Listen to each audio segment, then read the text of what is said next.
നമസ്കാരം. കഴിഞ്ഞ ദിവസം ഞങ്ങളെ പുറത്ത് കൊണ്ടുപോവുകയുണ്ടായി. മാഡത്തിൻ്റെ സുഹൃത്തുക്കളും ഞങ്ങളിവിടെ ജോലിക്കാരെയൊക്കെ പുറത്ത് വലിയ ബസ്സിലും കാരവാൻ അതുപോലുള്ള വണ്ടികളിലാണ് ഞങ്ങൾ പോയത്. ഇവിടെ കുവൈറ്റിലെ ജാബർ ബ്രിഡ്ജ് എന്ന് പറയുന്ന കടലിന് കുറുകെ ഒരു പാലമുണ്ട്. വലിയ ഒരു 37 കിലോമീറ്ററോളം ദൂരമുള്ള ഒരു പാലമാണ്. അപ്പോൾ അതിൻ്റെ നടുക്കായിട്ട് ഒരു ഭാഗത്ത് ആർട്ടിഫിഷ്യലായിട്ട് ഒരു ഐലൻഡ് ഉണ്ടാക്കിയിട്ടുണ്ട്. വളരെ വലിയ സൗകര്യങ്ങളുള്ള ഒരു ഏരിയയാണത്. പാർക്കും അതുപോലെ ഒരുപാട് ആൾക്കാർക്ക് ഇരുന്ന് ഭക്ഷണം കഴിക്കാനും കഥ പറഞ്ഞ്, ഇപ്പോൾ തണുപ്പ് കാലമാണ്, അപ്പം അവർക്ക് ഇരുന്ന് കഥ പറയാനും എല്ലാവരും വിശാലമായിട്ടിരിക്കാൻ പറ്റിയ സൗകര്യവും.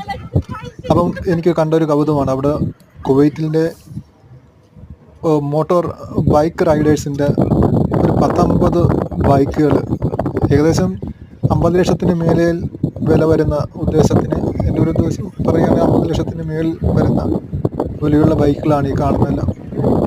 വളരെ മനോഹരമായ വളരെ ബൈക്കുകൾ, കാറുകളുടെ അതേ വില, കാറുകളേക്കാൾ വിലയുള്ള ബൈക്കുകളും.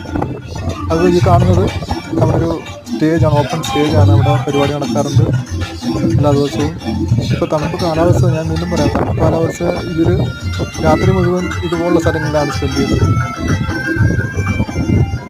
അതുപോലെ കുട്ടികളെ ആകർഷിക്കാൻ വേണ്ടി ഇതുപോലെ ടെഡി ബിയർ, കരടികളുടെ കുപ്പായമിട്ട് നിൽക്കുന്ന ആൾക്കാരും, നിരവധി സ്റ്റോളുകളുണ്ട്.